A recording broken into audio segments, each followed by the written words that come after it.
एक बुद्धिमान व्यक्ति कभी नहीं कहेगा कि वह बुद्धिमान है, इसलिए नहीं कि ऐसा कहने से उसकी बुद्धिमानता कम हो जाएगी, बल्कि इसलिए क्योंकि वह ऐसा कहने की व्यर्थता को देख पाता है। दोस्तों, गौतम बुद्ध के जीवन से जुड़ी हुई एक छोटी सी कहानी जो आपको बताएगी कि वास्तव में बुद्धिमान कौन है।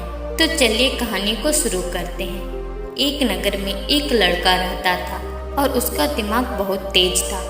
उसकी खासियत यह थी कि वह किसी भी चीज़ को बड़ी जल्दी और आसानी से सीख लेता था। जहां अन्य लोगों को किसी काम को सीखने में महीने या वर्ष लग जाते थे, वहीं पर इस लड़के को उस काम को सीखने में कुछ ही दिन लगते थे।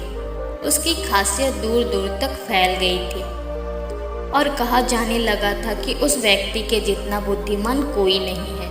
परंतु वह व्यक्ति तो जानता था कि वह भीतर से क्या है। हर व्यक्ति जानता है कि वह भीतर से क्या है, चाहे वो बाहर से कुछ भी दिखाए। वह व्यक्ति भी भीतर से परेशान था, परंतु वह अपने अहंकार से अपनी परेशानियों को ढकना चाहता था। ज़्यादातर लोग ऐसा ही करते हैं। वह व्यक्ति अपनी प्रसिद्धि को और बढ़ाने के लिए तरह तरह के कामों को सीखने लगा था। वह चित्रकारी करना जानता था, वह मूर्ति बना सकता था, वह गीत गा सकता था और वो दुनिया जहाँ का हर वो काम सीख चुका था जो उसने देखा था। इसीलिए उसे अपनी बुद्धिमान पर अहंकार था। कोई भी साधारण व्यक्ति एक काम कर सकता है या दो काम कर सकता है या ज़्यादा से ज़्यादा 3 काम को कर सकता है, परंतु वह तो सैकड़ों काम को कर सकता था और बहुत अच्छे से कर सकता था। इसीलिए उसे अपनी बुद्धिमान पर अहंकार था। वह इस बात को अंदर ही अंदर मान चुका था कि इस दुनिया में उसके जैसा बुद्धिमान कोई नहीं है। फिर एक दिन उसका सामना गौतम बुद्ध से होता है। उसे पहली बार एक ऐसा व्यक्ति दिखता है जिसे उससे ईर्ष्या हो जाती। अब तक उसने ऐसे लोग देखे थे जो उससे ईर्ष्या करते थे, और जहाँ ईर्ष्या होती है वहाँ तुलना का होना निश्चित है। वह व्यक्ति अपनी तुलना गौतम बुद्ध के साथ करना शुरू कर देता है। वह देखता है कि बुद्ध के पास तो एक भिक्षा का कटोरा है, लेकिन मेरे पास बहुत सारा धन है। बुद्ध के वस्त्र तो साधारण से थे, परंतु उसके वस्त्र बहुत कीमती है। बुद्ध तो जमीन पर नंगे पैर चलते हैं, परंतु वह नंगे पैर नहीं चलता। इसी तरह से वो आदमी सैकड़ों चीज़ों से अपनी तुलना गौतम बुद्ध के साथ करने लगता है, परंतु हर तुलना के बाद भी वह पाता है कि उसकी ईर्ष्या बुद्ध के प्रति 1% भी कम नहीं होती है। वह व्यक्ति मन ही मन सोचता है कि मैं इस बुद्ध से अपनी तुलना क्यों कर रहा हूँ, जबकि मेरा जीवन इससे 100 गुना बेहतर है। लोग भी बुद्ध का सम्मान कर रहे हैं। आखिर इसके भीतर ऐसा क्या है जो मुझ में नहीं है और जिसके कारण मेरे भीतर इसके प्रति ईर्ष्या है।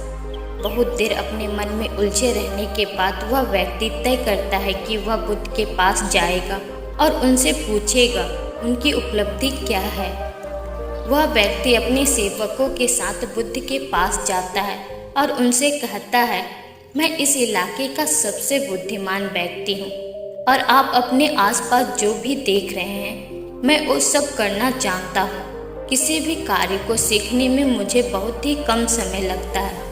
सभी लोग मेरा सम्मान करते हैं, परंतु इस सब के बाद भी मेरे भीतर आपके लिए ईर्ष्या है। मैं यह जानना चाहता हूँ आपकी उपलब्धि क्या है। ये सब लोग आपका आदर सम्मान क्यों कर रहे हैं। उसके बाद बुद्ध कहते हैं, वैसे तो मेरा कोई उपलब्धि नहीं है, परंतु तुम कह सकते हो कि मेरी एक उपलब्धि है। वह व्यक्ति पूछता है कि क्या मैं जान सकता हूँ कि आपकी उपलब्धि क्या है। तो फिर उससे बुद्ध कहते हैं, मेरी एक उपलब्धि है कि मैं सभी उपलब्धियों को छोड़ चुका हूँ। वह व्यक्ति बुद्ध से पूछता है, मतलब? मैं कुछ समझा नहीं। बुद्ध उस व्यक्ति से कहते हैं, क्या तुम्हें प्रशंसा अच्छी लगती है? वह व्यक्ति कहता है, प्रशंसा तो सभी को अच्छी लगती है।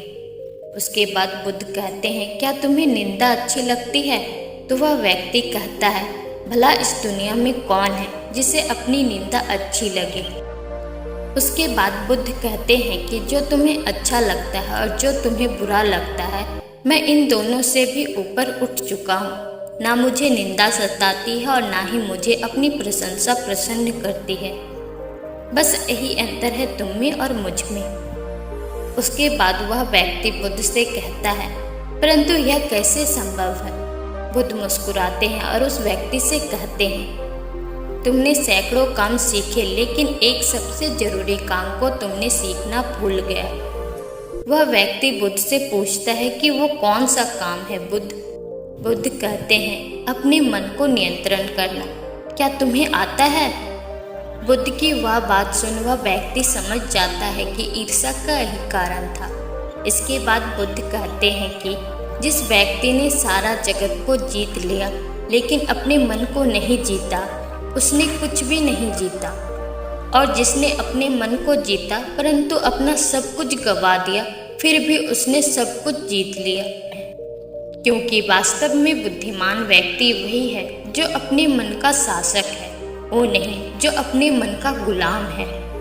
गौतम बुद्ध के इन शब्दों को सुनकर उस व्यक्ति का अहंकार टूट जाता है और वह व्यक्ति बुद्ध से कहता है कि क्या आप मुझे अपने मन को जीतना सिखा सकते हैं? बुद्ध कहते हैं कि अवश्य सिखाएंगे, परंतु मैं तुम्हारी सभी उपलब्धियां छीन लूँगा।